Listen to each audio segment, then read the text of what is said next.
India में 22 जून तक के लिए टेलीग्राम को बैन कर दिया गया। आप कहेंगे यार बैन कर दिया गया तो इसका मतलब एक्सेस नहीं हो गया, रेस्ट्रिक्टेड क्यों किया गया, रीजन इसके पीछे क्या दिया गया। आप लोगों के पास न्यूज़ पहुंचा होगा कि नीट एग्जाम के कारण, री एग्जामिनेशन के कारण वायरल ना हो जाए, पेपर लीक ना हो जाए, इसके लिए टेलीग्राम को बैन किया गया। क्या ये सही है? सच में टेलीग्राम बैन करने से नीट का पेपर लीक रुक जाएगा?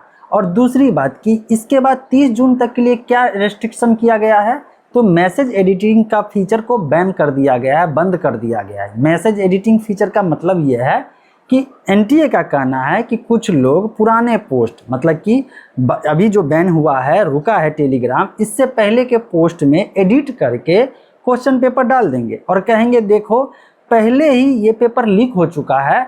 पुराने पोस्ट को एडिट कर करके वहाँ पे क्वेश्चन पेपर डालने के बाद लोगों में भ्रम पैदा होगा कि भाई ये क्या हो गया, ये तो पहले से ही पेपर लीक हो रहा है इंटरनेट पे। इसीलिए मैसेज एडिटिंग वाले फीचर को 30 जून तक के लिए रोका गया है। वो फीचर इनेबल नहीं होगा। मतलब जो फीचर आप मज़ा ले रहे थे एडिट करने का, जैसे कि पोस्ट एडिट किए, मैसेज डाले और बाद में एडिट कर सकते थे, कोई मिस्टेक हो गया, कुछ हो गया तो एडिट करके फिर से कर सकते थे, जैसे व्हाट्सएप में कुछ समय तक के लिए है, टेलीग्राम में अनलिमिटेड टाइम के लिए होता है। तो इस फीचर को भी लॉक कर दिया गया।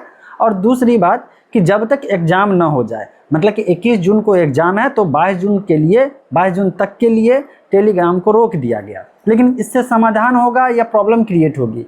तो ऐसा आशंका बताया जा रहा है कि टेलीग्राम पे सिर्फ और सिर्फ वायरल होता था। ध्यान दीजिएगा बात, लीक होना और वायरल होना दोनों दो चीज़ हो जाती है। क्वेश्चन पेपर किसी बाहरी आदमी के पास एक्सेस हो गया, ये लीक हुआ, और उस एक्सेस को आम आदमी तक पहुंचा दिया या पूरे देश में लोगों के पास फैल गया, तो सभी लोगों को जानकारी हो गया कि पेपर तो सच में लीक हो गया, तो आंदोलन हो जाता है। आंदोलन होता है तो इसी तरह से री एग्जामिनेशन लेना पड़ता है। तो सरकार बड़ा तेज है, बहुत तेज है। वो सोच रही है कि लोगों को पता ही नहीं चले कि लीक हुआ या नहीं हुआ। अब जरा सोच के देखिए, ये वही बात हो गई कि अगर ऑफलाइन कोई एग्जाम हो रहा है और बार बार कोई पेपर लीक कर दे रहा है तो पूरे देश को लॉकडाउन में लगा देना इससे कि पेपर लीक नहीं हो, ये बात तो नहीं हुई ना। पेपर तो लीक हुई, किसने लीक किया, उसके जड़ तक, उसके तह तक पहुंचने से पहले ही सरकार सोच रही है कि वायरल होने वाले सिस्टम को रोक दिया जाए।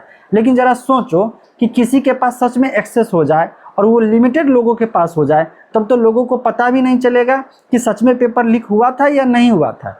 फिर से मैं कह रहा हूँ, लीक होना और वायरल होना दोनों दो चीज़ है। हाँ, एक स्टेप है कि लोगों में पैनिक नहीं होगा। फर्जी पेपर को भी लोग वायरल कर देते हैं, सोचते हैं क्या जो सच में यही पेपर लीक हुआ था, और इसके बाद लोगों में अफरा तफरी हो जाता है। तो इस चीज़ को रोकने के लिए सरकार ने एक कदम उठाया है। बाकी बहुत सारे लोगों को प्रॉब्लम होने वाली है। जो लोग टेलीग्राम से स्टडी करते थे, टेलीग्राम से अर्निंग का बिजनेस मॉडल बनाए हुए थे, अर्निंग का मतलब कि सही तरीके से, जेन्युइन तरीके से टेस्ट सीरीज चला रहे थे, उन लोगों को दिक्कत होगी क्योंकि उनका कमाई का जरिया रुक जाएगा। बहुत सारे स्टूडेंट जो दूसरे एग्जाम के लिए प्रिपरेशन करते थे, कारण कि व्हाट्सएप पे फीचर लिमिटेड है, टेलीग्राम पे अनलिमिटेड है, तो जिसके कारण से बहुत सारे कोचिंग संस्थान भी अपने बहुत सारे नोट्स को, जिनके पास अपना एप्लीकेशन नहीं है, वो टेलीग्राम के माध्यम से सर्कुलेट करते थे। अब वैसे स्टूडेंट को भी दिक्कत होगी, अपना पढ़ाई नहीं कर पाएंगे।